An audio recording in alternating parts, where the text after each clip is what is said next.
بسم اللہ الرحمن الرحیم۔ جہاد پر بیعت ہونا۔ حضرت انس رضی اللہ تعالیٰ عنہ فرماتے ہیں کہ حضور صلی اللہ علیہ وسلم خندق کی طرف تشریف لے گئے۔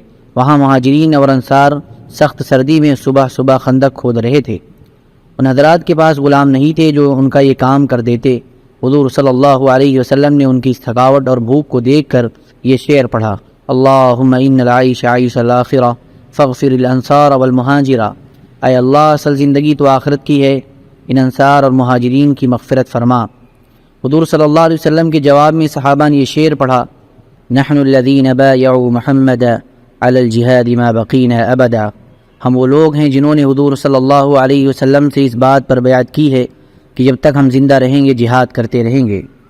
اور صفحہ 323 پر حضرت مشاجع رضی اللہ تعالیٰ عنہ کی حدیث گزر چکی ہے، جس میں یہ ہے کہ میں نے عرض کیا آپ ہمیں کس چیز پر بیعت کریں گے؟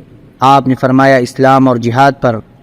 اور صفحہ 424 پر حضرت بشیر بن خصاصیہ کی حدیث گزر چکی ہے کہ آپ نے فرمایا اے بشیر، جب تم نہ زکوٰۃ دو گے اور نہ جہاد کرو گے تو پھر کس عمل سے جنت میں داخل ہوگے؟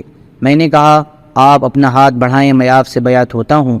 چنانچہ آپ نے اپنا ہاتھ بڑھایا اور میں آپ سے بیعت ہو گیا۔